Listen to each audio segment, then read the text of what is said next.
In a secret government lab in Korea, scientists puts dogs through a series of terrible experiments, hoping they can be used to fight in wars. This program is known as Project Silence.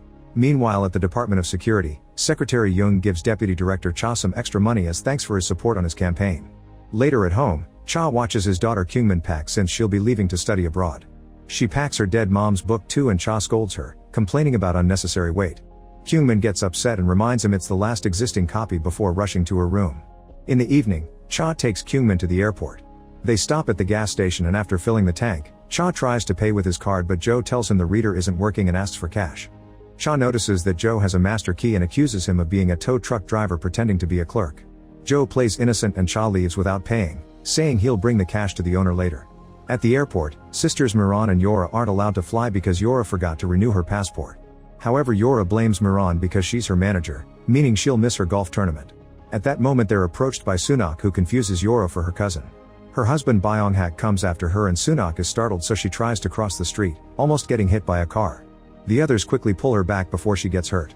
Byung-hak has to remind her he's her husband and the sisters realize Sunak is senile. Minutes later all these groups make it to the bridge outside the city, which is covered in heavy fog. Most drivers are trying to move carefully, but there's a guy in a yellow car that is driving like a maniac while recording it for social media. There's also a mysterious car with a cage driving a bit recklessly and Cha has to move quickly to dodge.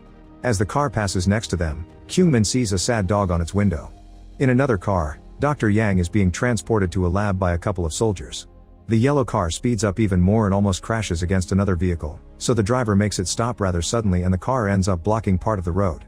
This forces the bus carrying Byung-hak and Sunak to also stop, managing to avoid hitting the fence at the last second.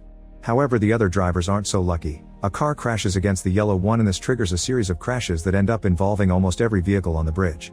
Drivers try to dodge or stop to no avail, and some of them have to leave their cars before they could get killed. A huge truck comes next and tries to dodge the bus, which only causes it to fall on its side and start pushing the other cars together. People panic and run out of the car pile right before the truck stops. Soon a police car appears on the opposite lane only to end up crashing against a crane. Back in the gas station, Joe is being scolded by the station owner for losing the money. At that moment they hear on the radio the news about the bridge pileup and Joe deduces Cha must be stuck there, so he leaves in his truck with his dog Jody to look for him. On the bridge, Cha and Kyungmin are still moving on the opposite line and they watch the chaos nearby. The cage car goes ahead safely, but Yang's car gets a tire stuck on some debris and loses control, quickly crashing and flipping. A tire flies out and hits Cha's car, making it crash against the fence while another vehicle with soldiers crashes against the flipped truck, but the cage car stops just in time. The driver then checks the cage to make sure its contents are fine. Kyungmin thinks they should be helping people, however Cha tells her to stay in the car while he investigates. The soldiers have already rescued Yang, who keeps mentioning some dogs. While Cha stays with him, the soldiers run to check on the cage only to find it open and empty except for the body of the driver at the back. The captain immediately orders to jam all cell signals on the bridge. Back to Cha, he takes Yang to his car as he tries using his phone to call for help, but he loses signal and the same happens to all the other victims. He also notices Kyungmin is gone. The girl's currently following a weird noise and discovers a big dog called E9 hitting her head against the fence. Kyungmin tries offering her food to calm her down, but at that moment Cha arrives to protect his daughter and E9 runs away. The soldiers tell Yang that the dogs escaped so they must activate the control program. Yang activates a software in his laptop as the soldiers tell him a helicopter is coming, which is overheard by Cha. He thinks nobody should be flying in the fog and explains he works for the Department of Security before asking about the phone signal, but the soldiers just tell him to stay out of it. Cha protests and tries to steal a radio, so the soldiers handcuff him to the steering wheel. At that moment Joe arrives in his truck and sees the cop from before trying to direct the traffic away. Joe takes the chance to make some money by agreeing to tow the officer's car first. In the car, Yang finishes activating the program which shows a whole lineup of dogs. The soldiers put on extra protection as the dogs suddenly run back. They all have a chip in their heads that Yang's program controls, making them violent. The beasts are incredibly fast and soon they're jumping on the soldiers, who use stun batons to try to shock them into submission. Yang notices E9 isn't moving, not knowing why. After lots of fighting and hitting the dogs with their helmets, the soldiers jump inside the cage to make the dogs follow them, effectively trapping them inside. As Yang turns the program off to calm the dogs down, an aircraft arrives and a bunch of soldiers land on the bridge. Jody sees this and runs after them, so Joe goes after her too. Cha demands an explanation, but Yang just tells him to ask his boss about Project Silence before running to join the soldiers. The dogs are moved into a new cage while Yang manages the program, although he gets distracted by Jody barking. Joe tries to reach her, only to be pushed back by the soldiers. Suddenly Kyungmin comes to pick Jody up and a soldier tries to stop her, but Cha comes to her defense. At that moment a soldier finds a chip on the ground and realizes E9 hit her head to remove it. The aircraft starts lifting the cage with the dogs and the man aboard is shocked to see E9 on top of it. She immediately attacks the soldier and causes the towing machine to lose control, dropping the cage on the ground. The co-pilot tries shooting her, however E9 is too fast and immediately kills him before attacking the pilot too. As the aircraft hits the bridge suspenders, E9 jumps out right before it crashes. As it catches on fire, the aircraft spins a few times and gets caught on the suspenders, causing a pitching noise that is driving the dogs crazy. Eventually they finally snap and open the cage to come out. The furious dogs destroy the cars and jump on any person they can find, killing without mercy. Soon the crowd is panicking and running away as more and more bodies drop dead. A dog tries attacking Yang, so he throws his laptop at it as a distraction. It reacts quickly and bites his pants to drag him through the fence, however Cha grabs Yang and pulls him out of its mouth. A soldier appears and starts electrocuting the beast, only for a second dog to jump and kill him. There's another beast coming, so Cha runs away with Kyungmin, Jo, and Jody. Yora can't reach Miran, who is stuck among the running crowd. A dog is coming after her, so Yora grabs a golf club and hits it before running away with her sister. Jo tries to get in his truck and finds a dog there, so he starts running too. Yang finds a working car so Cha and Kyungmin get in with him, driving away after a bit of struggle with some debris. Cha doesn't want to stop to pick up Jo and Jody, but his daughter forces him to. Jo and Jody get in the trunk right before the dog could reach them.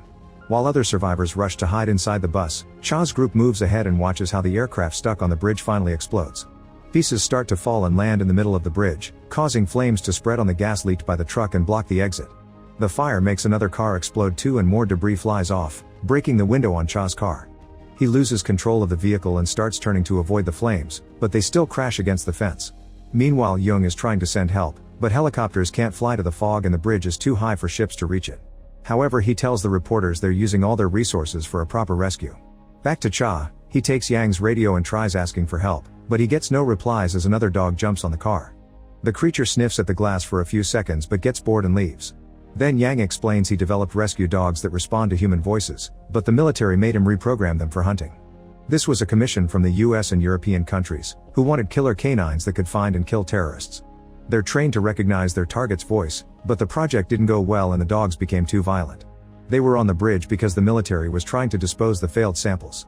After another try, Cha manages to use the radio to contact Jung, who tells them to move back to the middle of the bridge because the flames from the truck had toxic gas.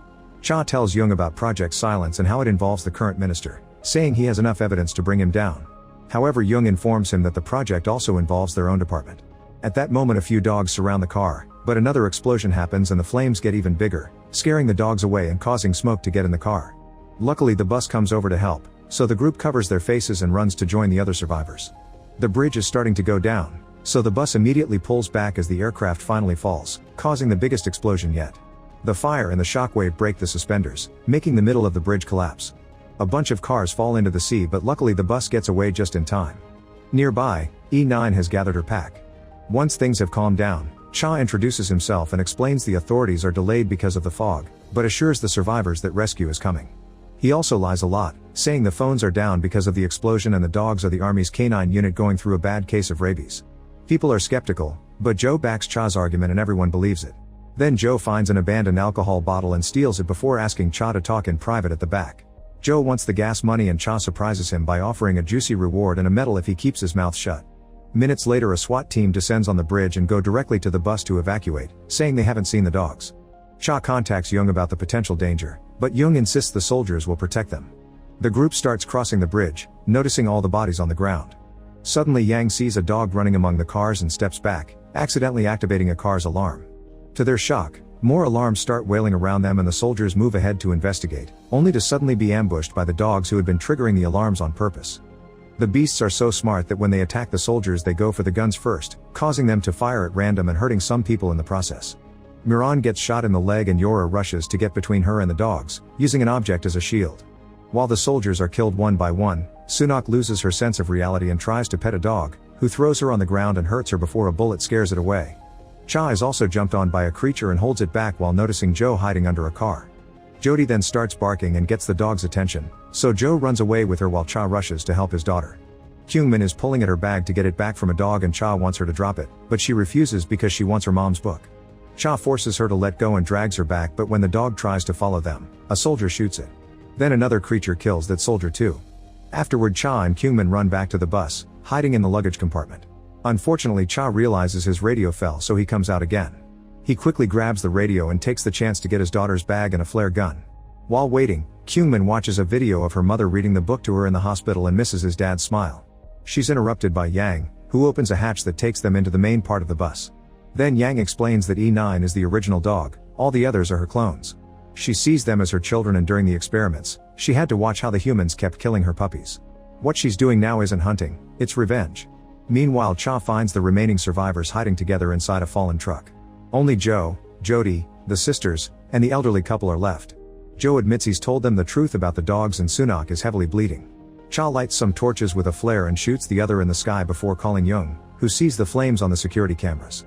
Cha explains the group will try to leave on the bus and asks for snipers to shoot at the dogs, but Young refuses because reporters will record it and promises there's a SWAT team waiting at the bridge break. A desperate Cha informs him the survivors know everything and Young hangs up. When the group reaches the bus, Kyungmin tries opening the door and Yang stops her because he's afraid the dogs will come in. They are currently surrounding the bus, so the survivors try to scare them off with the flames, but one dog still manages to reach Sunak and bites her stomach. Byung-hak uses his torch to burn the dog and make him back off, however the dog gets her foot instead. The torches are starting to die down, so Joe drinks the alcohol from earlier and spits it at the fire, creating huge flames that effectively keep the dogs at bay. Cha takes out the flare gun and almost shoots Yang, but instead he shoots the flare at the ground. The resulting flash of light blinds everyone and Yang lets go of Kyungmin, who finally opens the bus door. The survivors rush into the bus and Joe kicks Yang for not helping.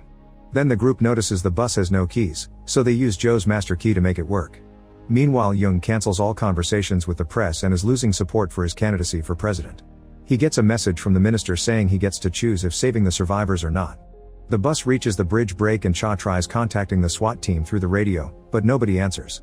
The group argues over what to do because the dogs are out there waiting, and Kyungmin comes up with a plan. They hide in the luggage compartment with a camera, and while they wait, Sunak unfortunately dies. Soon the dogs enter the bus and the group pulls a thread to close the door, leaving them trapped. The survivors immediately start coming out, yet Byung-hak refuses to leave his wife. As Cha tries to argue with him, the dogs find the hatch and try to open it, so Byung-hak tells Cha to go while he stays to keep the hatch closed. The dogs manage to bit Byung-hak's arm and Cha starts pulling at him, however Joe comes to drag him away. Then Byung-hak closes the luggage compartment right before the dogs come down to kill him. Cha wants to run back to save him, so Joe has to grab him again and remind him it's too late. Afterward, the group searches for the SWAT team, but there's nobody around. When Yang learns who Cha has been talking to, he laughs and explains Young started Silence Project, which got him his current position. A furious Cha calls Young and insults him for his lies, saying the survivors will escape and he wants medics plus the press waiting for them or he'll make Young regret it. The group wants to use Joe's truck to escape through the toxic gas, but the keys are back in the bus. Yang looks for his laptop and they make a plan to lure the dogs into the cage. Cha will act as bait, and before he gets into the cage, Kyungmin tells him she doesn't want to study abroad. She also gives him her mom's book. Yora gets her golf clubs ready and finally admits to Miran that she knew her passport had expired. She didn't say anything because she was too afraid to play in the tournament. Next, Yang activates the transmission of Cha's voice, who is reading the book. As the dogs start going crazy, Yora begins hitting golf balls, making them hit the bus window over and over until it's weak enough for the dogs to jump through it. The beasts immediately reach the cage and start shaking it to reach Cha. Joe uses this chance to get his keys back from the bus, only to discover E9 is still there because she doesn't have a chip. A terrified Joe runs to his truck where the others are waiting. E9 follows him and attacks Yang as soon as she sees him. Yang picks a stun baton from the ground and starts shocking E9, who suddenly pulls back when the ground starts shaking. Another section of the bridge is collapsing, causing the cage and the dogs to fall with the other cars. E9 runs to help her pack, but the vehicles bring them down as they slide and fall into the sea. The last dog is caught under some debris and E9 tries her best to help. The cage also slides down but gets stuck on the bridge at the last second. At that moment, Joe and the others arrive with the truck, but Cha tells them to stay back because the truck's weight will make it worse. While waiting for the end, Cha reads the note his wife wrote for her family at the end of the book. Then he sees Kyungmin coming closer with the towing hook, so he opens the door to tell her to stay back because the dogs are nearby. However, E9 won't attack Kyungmin because she was nice to her. The bridge continues to collapse and the other dog falls, so E9 jumps after it and falls as well. The cage slides down a little more and Cha holds on as much as he can. Suddenly Kyungmin appears on top of the cage and connects the hook before climbing inside with him. Afterward, Joe and the others get on the truck and drive off, dragging the cage behind them. The bridge keeps on collapsing, so the truck speeds up and everyone covers their faces as they go through the toxic gas. Joe has to dodge a bunch of flames along the way, causing the cage to bump against lots of debris. There's another part of the bridge breaking here and Joe has to pull a crazy move to dodge it too, which disconnects the cage in the process. When they finally make it to the safe area, the survivors think Cha and Kyungmin are dead, however the cage suddenly shows up because its wheels are rolling, thanks to gain momentum. Once Cha and Kyungmin join the others in the truck, Cha promises Joe he'll get him that medal because he earned it. The truck keeps on driving and they make it to the end of the bridge, where the authorities and the reporters are waiting. Jung offers them a warm welcome, only for Cha to punch him. Then he throws the money on the ground before telling the reporters the entire truth. Both Cha and Yang offer all their recordings as proof of the experiments. Cha announces Kyungmin doesn't have to go abroad and they share a happy smile. Meanwhile on the shore, E9 comes out of the water bringing her last living clone. Then she looks at the bridge, planning her revenge. Make sure to subscribe and turn on notifications so you can watch more videos like this. Thanks for watching.